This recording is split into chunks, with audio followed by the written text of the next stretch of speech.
ICICI securities के AVP technical analyst Dharmesh Shah भी हमारे साथ जुड़ गए हैं।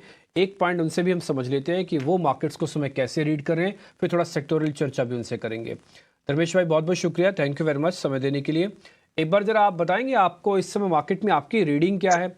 आपको ऐसा लग रहा है कि ये अर्निंग्स और इन सब चीज़ों को डिस्काउंट कर रहा है और आगे बढ़ेगा मार्केट, क्योंकि बहुत सारी नेगेटिविटी इसने इसी रेंज में डिस्काउंट करना शुरू किया है? Yes, good morning and thank you for inviting me in your show. Yes, definitely अगर आप देखें मार्केट तो लास्ट 2 महीने में काफी नेगेटिव न्यूज आई है, चाहे वो यूक्रेन की थी, उसके बाद ग्लोबल बॉन्ड यील्ड्स जो इतनी बड़ी इंटरेस्ट रेट हाई की बात हुई, या यूएस या इवन डोमेस्टिक जो भी थी। After all this negative news I think so market कहीं ना कहीं डिस्काउंट कर रहा है। मार्केट बोल रहा है कि मुझे नीचे नहीं जाना है। 19,300 19,200 स्ट्रॉन्ग सपोर्ट है। जो इस वॉलेटिलिटी जो अभी 2 दिन पहले इसराइल का जो हुआ जियो पॉलिटिकल टेंशन, उसके बावजूद भी हमने 19,200 का जो लेवल था वो तोड़ा नहीं। तो कहीं ना कहीं स्क्रीन रीडिंग कह रही है कि मार्केट नीचे नहीं जाना चाहता है। कहीं ना कहीं काफी नेगेटिव न्यूज डिस्काउंट हो रही है और यहाँ से हमें लग रहा है कि 19,800 जो स्ट्रॉन्ग रेजिस्टेंस था वो कहीं ना कहीं उसके ऊपर सस्टेन कर रहा है। Maybe I think so some bit of a profit booking मैं रूल आउट नहीं करता हूँ, हो सकता है एक बार 19,600 के आसपास आ सकती है। बट अगर आप थोड़ा ब्रॉडर टर्म्स पे पर्सपेक्टिव से बात करते हैं तो हमें लग रहा है कि अक्टूबर महीने में हो सकता है निफ्टी न्यू हाई को चैलेंज करे जो 20,200 के आसपास थी। तो ओवरऑल आउटलुक अगर मैं देखे तो मार्केट कहीं ना कहीं अच्छा लग रहा है। इवन सीजनल फैक्टर्स जो हम बात करते हैं मार्केट में, तो कहीं ना कहीं अगर हमने एक एनालिसिस किया है कि लास्ट 20 साल का अगर आप डेटा निकाल के देखते हैं तो 18 out of 14 times it has happened कि जहां पे मार्केट ने लास्ट 3 महीने मतलब कि अक्टूबर से दिसंबर में एवरेज रिटर्न पॉजिटिव दिया है 9% with strike rate of 78%।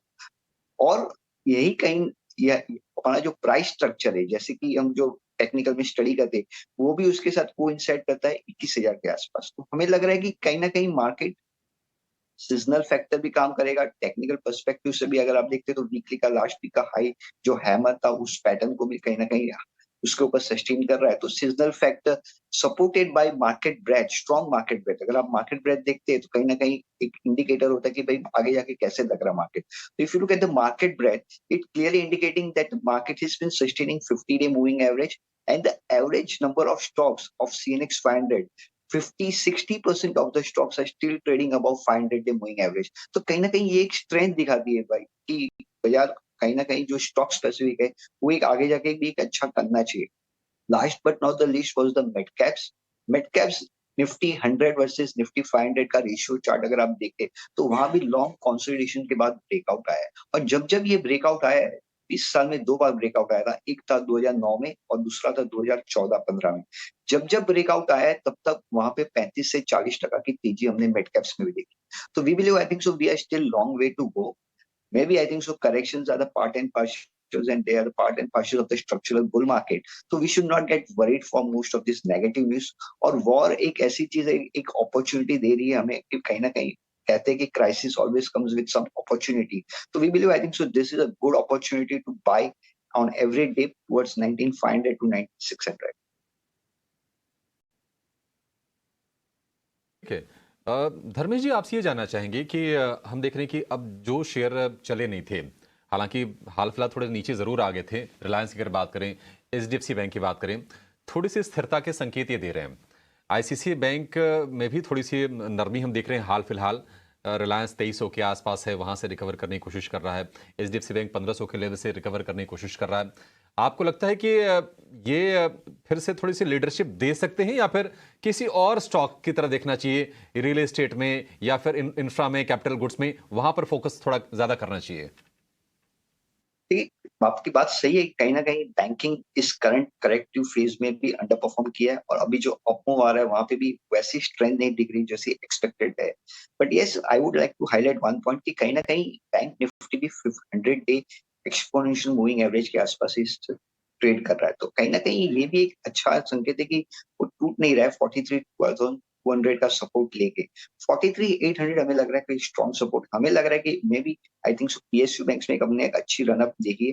Private banks हमको लग रहा है कि यहाँ से अच्छा परफॉर्म करना चाहिए, जहां पे हम लग रहा है कि स्टॉक्स लाइक इंडसइंड बैंक या एक्सिस बैंक हो गया यहाँ पे और HDFC bank. I think so HDFC bank, I think so market is waiting for the results of most of the banking stocks. पर ये एक है कि संकेत है कि सर यहाँ पे रिस्क रिवॉर्ड वाइज अगर मैं देखता हूँ प्राइवेट बैंक्स में तो काफी मेरा फेवरेबल आ रहा है। तो maybe I think some bit of a base formation can not be ruled out, but I would not be negative for bank Nifty. हमें लग रहा है कि यहाँ से बैंक निफ्टी में भी एक ब्रेकआउट आना चाहिए 45,500 का, और ऊपर में हमें लग रहा है कि 47,500 to 48,000 is likely target for bank nifty। रही बात आपने रियल एस्टेट और इंफ्रा की तो yes definitely long decade breakout हमने रियल एस्टेट में भी देखा है। जो 10 साल का 2008 से 2019 तक hardly the sector is in any moment when most of the stocks have corrected 90% from the top. So we believe I think so real estate sector as a whole looks positive। Yes, any dip in most of these large cap stocks like DLF हो गया या mid caps में Brigade, Ashiana housing या even Kolte Patil,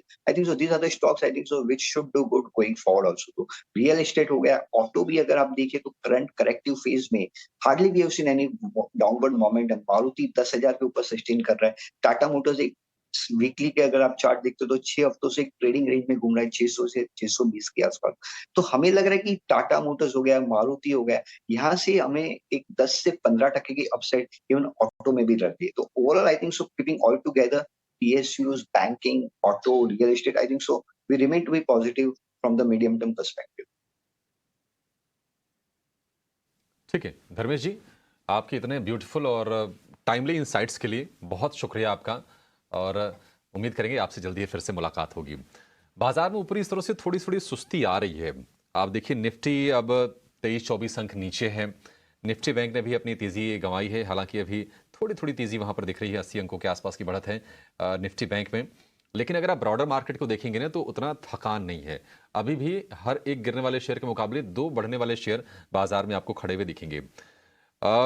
consumption वाले शेयरों में थोड़ी सी हम तनाव आज देख रहे हैं।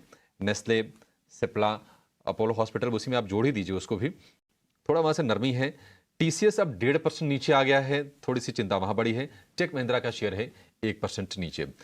मेटल, स्टील, माइनिंग, ये शेयर आज बाजार को थोड़ा सपोर्ट देने का काम कर रहे हैं। और ऑटो में भी थोड़ी थोड़ी बाइंग आ रही है। बजाज ऑटो और मारुति सुजुकी को अगर आप देखेंगे तो वहां पर थोड़ी सी स्ट्रेंथ है। लेकिन स्वदेश पर आपको कमाई के मौके लगातार मिल रहे हैं। हमारे एक्सपर्ट्स ने जो शेयर आपको सुझाए हैं उसके लिस्ट आपके सामने रखेंगे।